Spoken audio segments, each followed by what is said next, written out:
Thanks, Ron.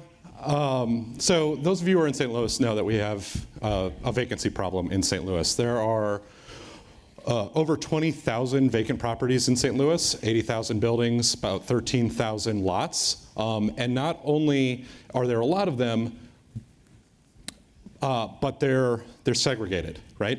So about 15% of all land in St. Louis is vacant, but that number jumps to 30% if you go north of Del Mar and down to 3% south of Del Mar. And this is important because this vacancy leads to a lot of issues. There's increased crime, decreased property values, because of decreased property values, decreased tax revenue. And all of these vacant properties require maintenance, which means that our civil servants are mowing lawns of bad actors instead of working on our parks. The issue is that up until recently, we didn't really understand this problem. Like, everybody has kind of this gut feeling that, yeah, there's a lot of vacant buildings in St. Louis, but how many of them are there? Where are they located? If we try to address this issue, how do we know that what we're doing is working? How do you prioritize your efforts? You know, once you start demolishing these vacant buildings, which ones do you demolish first? What does vacant even mean? As we go through the data, you'll start to see there's like a bunch of different conflicting definitions for that. So this has been a growing issue. It's developed over last several decades. But now with Mayor Lyda Krewson, there's been a new focus on it and a new attempt to address it and to solve it. So how did we get here? You see the data behind this issue has been a problem, right? And the reason this comes about is you have city employees who are doing the best they can, but they're not trained in working on data for the most part. And they just develop something to solve a current need that they have to the best of their ability. And then once they have that, there's no real change process in place. So when things need to change or be updated, they just kind of do it, but nobody else knows that they did it. And all of this kind of steamrolls until you have this giant siloed mess. And when it comes time to address something like vacancy, you can't answer those basic questions. So what we've done over the last year is we've combined data from 4 different city departments, a bunch of different data sets. This has been a volunteer effort that started with a hackathon last year. And we've combined all these into one flat file, cleaned everything up, defined what all of the fields meant, and built one unified source of truth. And because this is a volunteer process, I mean, there's good stuff and there's bad stuff, right? As a volunteer, I can just kind of do whatever I want. When it comes time to define vacancy, if this was a formal process, I'd have to go out to stakeholders, get input, and like just creating that definition could take months worth of meetings. As it was, the volunteers talked for half an hour, made our best guess, and it turns out that best guess was good enough. I mean, we're still refining it, and now that the city's making use of it, we're getting more feedback from those domain experts. But you shouldn't be held back from doing something good because you feel like you're not qualified or you don't have access to the resources that you need. Because that can actually work in your favor. That being said, that input from those domain experts is very helpful. And when we started this, we didn't have access to that, not because they weren't willing to, but the city is dramatically under-resourced right now, and we didn't want to burden them with our questions. So we decided to build what we could to help them with as little help as possible so that we could deliver value and use that value to demonstrate the need for those resources. So because of that, we've made a lot of interesting decisions. And if you go to stlvacancy.com, you can kind of see the output of that. We're going to go through that website in a second. This website is a little slow and clunky because right now it's hosted off of my personal AWS account, and the map is driven off of Tableau's public data platform. So because of all of this, it's not by no means an enterprise solution, but it is something that you can go to today and you can explore. So this is the website when we launched it in July. You'll see it's broken down into metrics, map, methods, and more. If you go into metrics, you get high-level information about vacancy in the St. Louis area. You'll see how many buildings, how many lots, and you can further explore it based off of whether you want information specifically about buildings or lots or LRA owned or privately owned. This number makes me sad. This is exactly what I was talking about with regards to the city is cleaning up after bad actors instead of cleaning up after or like working on our parks. That's $17 million over the last 5 years that the forestry department has spent mowing lawns and boarding up buildings instead of working on our parks. So if you go into the methods, we break down our definitions and how we did this. So like I said, this all started with a hackathon. And one of the key lessons of the hackathon is that even if you have dedicated volunteers who want to make a difference, if you're not prepared for them, they can't help you. And so we wanted to empower people like that to do work in the future. So as we worked, we defined what we meant by a vacant building, what we meant by a vacant lot.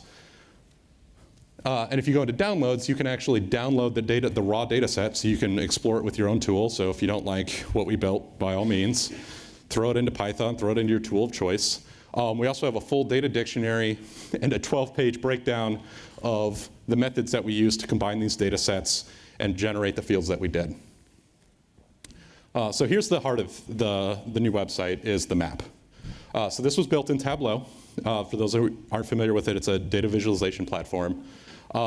This is every vacant property in the city of St. Louis that we've identified. You can search it by address. You can search it by filter by ownership. So if you want to see just the ones that are owned by the LRA or the Land Reutilization Authority, which is the city's land bank, you can do that. Or if you just want to look at privately owned properties, you can do that as well. You can also look for specific owners. So if there's a specific owner that you're interested in, you can look specifically for the properties that they own and by neighborhoods. And everything is color-coded by whether it's a building or a lot and basically our certainty level. Because we're dealing with very messy, very siloed data, we had a lot of properties that looked like they might be vacant, but we weren't comfortable yet making a definitive claim. So we marked them as possible.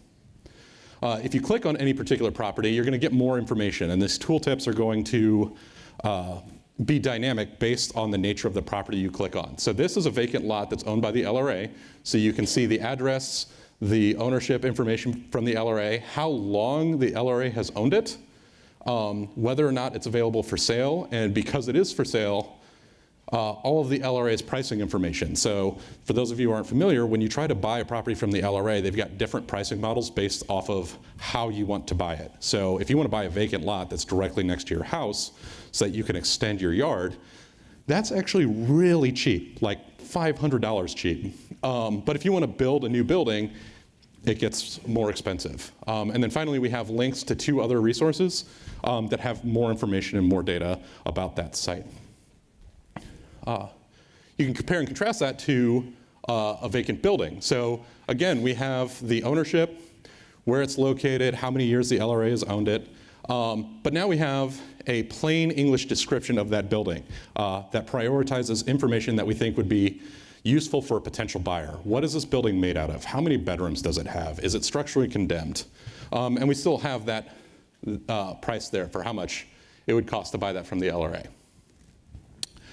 Finally, once you filter through, find the building or properties that you're interested in, you can click on this bottom down here in the right-hand corner, and you can either download the map, the raw data behind the map, which will actually download more data than the map represents.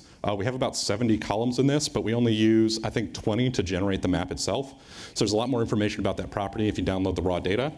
Or if you know Tableau, you can always download the workbook and see all of the horrible things I did behind the scenes. So we launched this website in July as part of the Vacancy Collaborative launch. So the Vacancy Collaborative is a public-private partnership to try to address the vacancy issue in the city of St. Louis. We had about 200 different people show up from 80 different organizations, banking, community organizations, neighborhood organizations, nonprofits, academia, government. And we asked them what's useful about this website, what's missing, and what is unclear, right? And we're using that to continue to develop this and build on it. But even in its current state, its very duct tape and baling wire state, it's already having a community impact, right? So the city's using this to help prioritize demolition of vacant properties in the city. It's sparked a lot of dialogue, and it's facilitated that dialogue. So instead of just being like, oh, we have a lot of vacant properties, shucks. We're now having targeted discussions about like where they're located, the nature of them, how long have they been vacant, things like that. And probably most importantly is it's empowering other people to do work they couldn't do before. OpenSTL has built a website to help you explore this data and to submit, to try to make a bid for one of these properties. We're starting to get a lot of academics are starting to use our data for research. So if you want to do this kind of thing, there's stuff about it that's easy, there's stuff about it that's hard. If you start independent the way we did, it's great. Turns out if you ask any rational human being, hey, I want to do something good for the community, I can't pay you, but would you mind helping out? Most people will say yes. To some degree, people will say yes. The data is all public, and that independence can really allow you to work very, very quickly. But on the flip side, these projects can be hard to find, right? The only reason I knew that this vacancy data was an issue was because I went to a hackathon to work on the vacancy problem and realized I couldn't get any work done because I couldn't understand the data that was presented to me. It's difficult to gain support and funding, largely because there's the assumption that the data is better than it already is, right? People kind of assume that the government has it all straight, figured out, and super easy to use, and that's not always the case. And they work really hard, and I don't want to undercut them. Like they work really hard, and they're making great strides, but it's a huge problem. Okay, so lessons learned. 1, people don't read your documentation. If you provide 12 pages of documentation on your methodology, people aren't going to read it. Give them a cartoon. Sustainability is hard. Who in here has been to a hackathon or is like at least familiar with the format? Okay, those of you who've been to a hackathon, how many of you worked on your projects after that weekend? Yeah. That sustained work is probably the hardest part about doing something like this. Part of that increased support and collaboration can actually decrease your productivity, right? The more people are involved, the more time you spend with overhead tasks and administrative tasks. But maybe it'll allow a greater potential impact because that larger group can do more than I can do by myself. It's easier to ask for refinement than consensus and complete engagement. The only reason this was able to work is because we never asked for permission. We never even told the city we were doing it until it was basically done. And we just kind of showed up and gave it to them. But now that we've done that, they've been very great about answering questions, giving us more resources, and helping us further develop and improve it because we're not starting from zero. We've already demonstrated that we're willing to put work in on this and that the work that we're doing has value, and so they want to help empower that. But probably most importantly is that there's a better way to volunteer. I'm from St. Louis. I went to St. Louis University High School. Service was a big part of my high school curriculum. But that service was going to a rest home and like helping with bingo. And I don't want to say that's not a bad thing, but I make a pretty decent living doing data stuff. There's value beyond just my physical body that I can offer the city. And so let's do that. So the next steps, we're currently refining the portal and we're working on automating all this data ingestion and processing so that we can provide an API so that developers can more easily interact with what we've got. We're also hoping to expand this to new data sets, especially outside of vacancy. What I really like about helping the city with data is that it is a one-stop shop for addressing every issue the city has, right? I could work on crime, and I could probably help crime a little bit. I could work on vacancy, and I could help vacancy a little bit.